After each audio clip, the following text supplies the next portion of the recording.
Alright, I thought I'd talk about some Snyder Cut cryptic messages. Over the last couple of weeks, he's been putting out different images. It started with the Stone Quarry logo, his new logo for his production company. He changed the name, he has a new logo. It's no longer Cruel and Unusual Films with the girl with the samurai sword. It's now Stone Quarry with a hammer and chisel.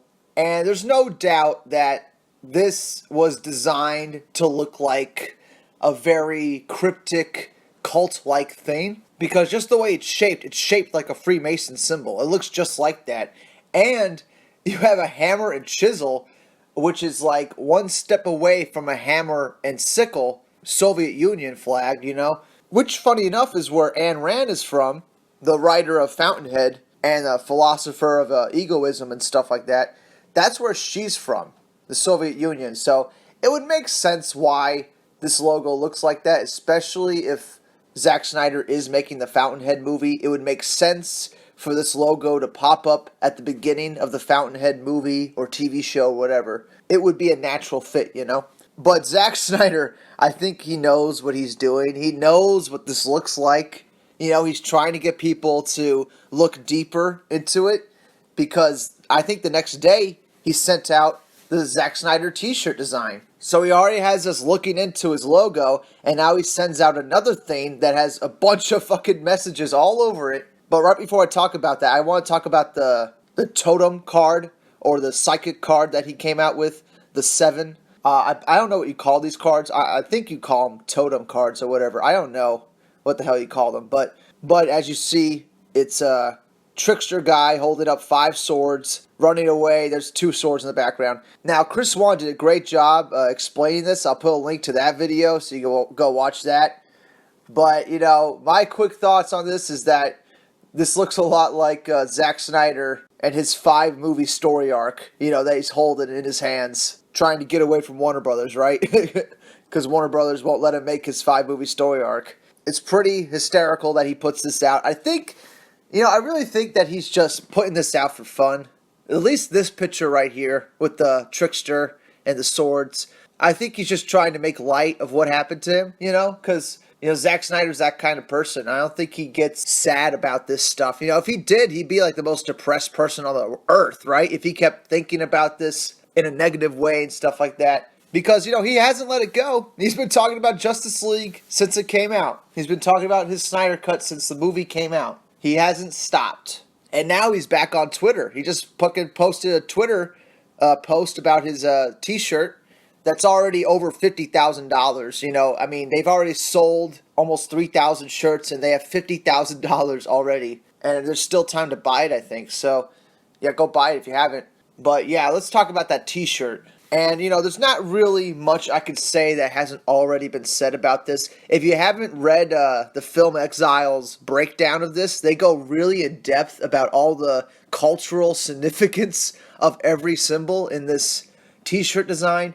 And John Garza from DC Films Hub also did a nice breakdown of this. I'll put links to both those in the description. So definitely read those if you haven't already. I'm not going to just reread them right now because that's kind of pointless and redundant. I just want to give my 2 cents about what I see on this. And obviously the first thing my eyes gravitated to when I first looked at this is the Omega symbol in the dead center. Just the Omega symbol with the 6 swords in it, with the 7th main sword going right through the center, all the way down to Bruce Wayne's coffin. And, what I think this whole thing is Justice League Part 1 and 2. That's what I think it is. A lot of people are saying this is the entire 5-movie story arc, but really this just looks like Justice League Part 1 and 2. Because Bruce Wayne, as we know, was probably going to die in Justice League Part 2 from Darkseid and his Omega beams. And then, of course, McD, if you're following him on Vero or Twitter, he actually pointed out the triangle at the bottom, which is what seems like a direct reference to Lex Luthor's line about triangles and the straightest path to Superman is a pretty little road called Lois Lane, that whole scene. So the triangle represents Lois Lane, and the baby inside is their baby, Clark and Lois's baby. The theory is they were going to name the baby after Bruce Wayne's sacrifice in Justice League Part 2. And maybe that's what the fifth movie was going to be about. Like a Last Son of Krypton type storyline with Superman Lois's baby being born and stuff like that. So yeah, my eyes are definitely drawn to like the center of the image for sure. And you can actually see like little sperm like going from the Batman logo to the baby triangle. So it does draw that out pretty well. But yeah, there's so many things you can pull from this.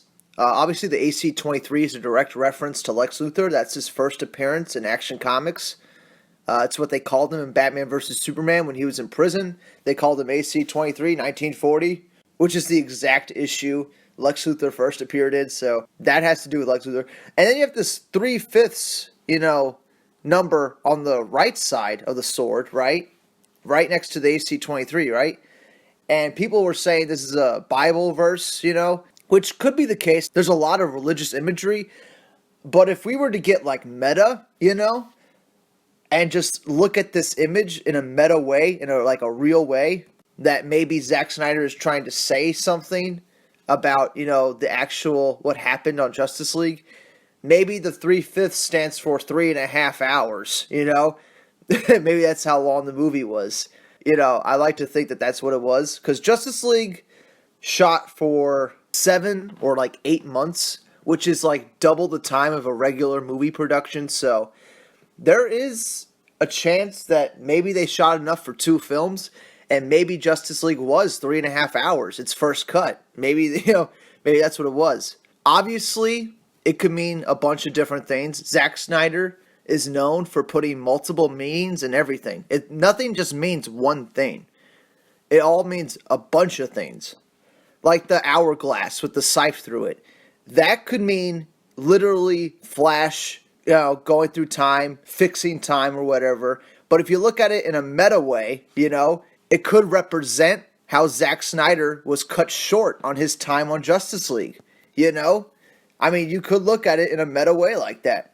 The broken chain, the missing piece in the DNA, thing on the left, and, the broken chain on the right. I mean, in a meta way, that could mean that Justice League was incomplete, there's a bunch of things this could mean. I definitely recommend going to and reading, DC Film Hub's and Film Exiles breakdown of this shirt. I mean, it's pretty amazing, all the things they pull from this. But yeah, what I'm more interested in is the Bruce Wayne coffin, because that clearly means Bruce Wayne was going to die in Justice League Part 2, or maybe Part 1. But, definitely Bruce Wayne was going to die, and and it was going to be Omega's beams that killed him, just like Final Crisis. This is where they were going, and it's just heartbreaking. It really is, because that would have been amazing. It would have been something new. The audience would have been blown away. There's something they wouldn't have seen coming. And it's just a huge missed opportunity. It's just something we're going to be thinking about for the rest of our lives. That was such a big missed opportunity. They could have did something never before seen, They could have blown everybody away. But they decided not to because Warner Brothers got cold feet. They were in post-production when Zack Snyder left. They were 5 months in post-production. They had a lot of the Justice League film done.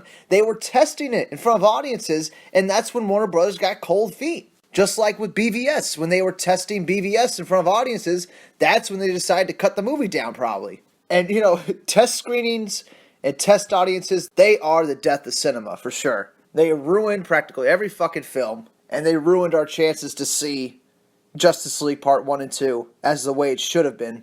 But what does this mean for the Snyder Cut? I think it obviously means that Zack Snyder still thinks about it, obviously. He's still thinking about it. He still doesn't want to let us forget about it. He's been at this for over a year. He doesn't want us to forget about this. And with Tony Emmerich's comments about, the shared universe and how there are going to be more director-driven films and they're going to, move away from the whole shared universe thing. After all that, I can see the Snyder Cut being released because, what the fuck doesn't matter? If you're not really invested in the shared universe, then it doesn't matter what happened to Justice League. You could put any film up there. It doesn't matter. If they're not worried about making a Justice League Part 2, put out the Snyder Cut and let us see what Zack Snyder had. And who knows? Maybe the Blu-ray sells like crazy. It becomes this huge cult phenomenon. Everybody has to see this director cut of Justice League that's way better than the theatrical cut. And then maybe Warner Bros. Is like, hey, let's just finish that second part. Let's get Zack Snyder back and finish the second part of Justice League. That would be great. But yeah, maybe this will help get the Snyder Cut released. I mean, it's already made $50,000, like over $50,000. This sure has made in the short time it's been out. I mean, if that got to $100,000, wouldn't that be a message to Warner Brothers that, you know, fans are dying for more Zack Snyder Justice League content? You know, like, wouldn't that be a clear message? I don't know. Comment below. Let me know what you think of this t-shirt. Did you buy the t-shirt? Are you going to buy the t-shirt? Let us know down below. I was really blown away by this shirt when I first saw it. And I didn't know how to process it. But, you know, thankfully we have other people in the community that spend days breaking down this stuff. And they did a great job. And, you know, I'm not just going to repeat what they said. So just go read their stuff. And, yeah, come up with your own ideas. What do you think it means? Is there anything about this that you could say that hasn't been said already? Comment below. Let us know. I think this only helps the Snyder Cut. This only helps the cause. It only helps spread awareness of what Justice League was going to be, you know. But, yeah. That's all I got to say about it for now. Hope everyone's having a great day, and I'll see you all in the next one. Bye.